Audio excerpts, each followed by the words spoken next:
படகுல பயணிக்கும் போது அலைகள் கொந்தளிக்கும் போது காற்று பெருங்காற்று அது மேல் கடலை மோதக்கூடிய பெருங்காற்றுகள் மோதி அடிக்கும் பொழுது படகுல இருந்த அத்தனை சீஷர்கள் ஐயோ நாங்கள் மரிக்கப் போகிறோம் என்று சொல்லுகிற காட்சியை பார்க்க முடிகிறது.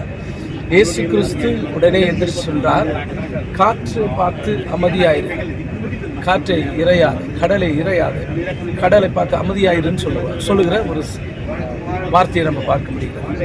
இங்கே பாருங்கள், இந்த கடல் எவ்வளோ அமைதியாக இருக்கிறது.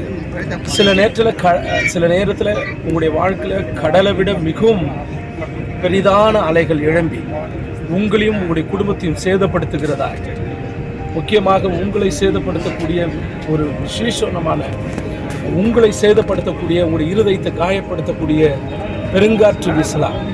நிச்சயமாக நாம் அமைதியாய் பொறுமையோடு கூட நிதானமாய் நின்று கவனிக்கும் பொழுது இந்த கடலை விட மிகவும் பொறுமையாய் அமைதியாக சாந்தமாக முடிக்க என் ஆண்டவர் உங்களுக்கு உதவியாக இருப்பார். நீ விசுவாசித்தால் தேவனுடைய மகிமையை காண்பாய் என்று வேதம் சொல்கிறது. நீ விசுவாசிக்கும் போது மிக ஆக்ரோஷமாக இருக்கக்கூடிய கடல் கூட அமைதியாக மிக சாந்தமாக இருக்கிறத இங்கே அண்டமான் இந்த கடலில் பார்க்க முடிகிறது.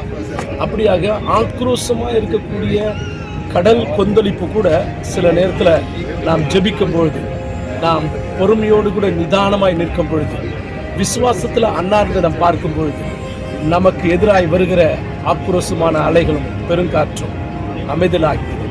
அப்படியாகவே உங்களுடைய வாழ்க்கையில் இருக்கிற பிரச்சனைகள், போராட்டங்கள் நிச்சயமாய் அமைதியாக என் ஆண்டவர் உங்களுக்கு துணை நிற்பார். கலங்கவே கலங்காதீர்கள், பயப்படாதீர்கள். God bless you. கர்த்தருடைய ஆசீர்வதிப்பார். நான் சொன்ன அதே தீவு தான். இங்கே பாருங்கள், நாங்கள் போட்டில் பயணிக்கிறோம். அந்த கடல் எவ்வளோ அமைதியாக இருக்கிறத பார்க்க முடிகிறது. சில நேரத்தில் கடல் மிகவும் அமைதியாகவும் பொறுமையாகவும் இருக்கிறத நம்மளால் பார்க்க முடியும். நாங்கள் இந்த தீவுக்கு போக முடியாத, நாங்கள் இந்த ரூட்டில் அதோ தெரியுது பாருங்கள், அப்படி தான் போகணும் அந்த தீவுக்கு. நாங்கள் கொஞ்ச நேரத்துக்குள்ளே நாங்கள் அந்த போட்டில் பிரவேசிப்போம். பாருங்கள், மிகவும் அருமையாய் இவ்வளோ பேர் இந்த போட்டில் பயணிக்கிறார்கள். பாருங்கள், ஒவ்வொருவரும் இந்த போட்டில் ஒவ்வொரு காரியத்துக்கூடு கூட பயணிக்கிறதை பார்க்க முடிகிறது. நிச்சயமாகவே கர்த்தர்களை ஆசீர்வதிப்பாராக. அருமையான சகோதரி இந்துன்னு சொல்லிட்டு ஆரம்ப நாட்களில் நல்ல நேரத்தில் கடவுளை இவங்களை முன்னாடி கொண்டு வந்தார். ஆரம்ப நாட்களில் இவங்களை ரட்சிப்புக்குள்ளே வழி நடத்துறதுக்கு ஒரு போராட்டம் இருந்தது பாரு. அது மிகப்பெரிய போராட்டம். அது நிச்சயமாகவே இவங்களை ஆரம்ப நாட்களில் கிட்டத்தட்ட ஒரு 15-20 வருஷத்துக்கு முன்னாடி இவங்களை ஆண்டவருக்குள்ளே நடத்தி கர்த்தர் அவர்களை மிக கடுமையான இந்துக்கள் இவங்க இன்றைக்கி கடுமையான விசுவாசிகள். அவ்வளோ ஆண்டவருக்குள் மகிழ்ச்சியாக இருக்கிறது இவங்களை பார்க்கும்போது. இந்த சகோதரி வந்து மலையாளி. நிச்சயமாகவே கர்த்தர்களை ஆசீர்வாதம். ஏதாவது 2 வார்த்தை.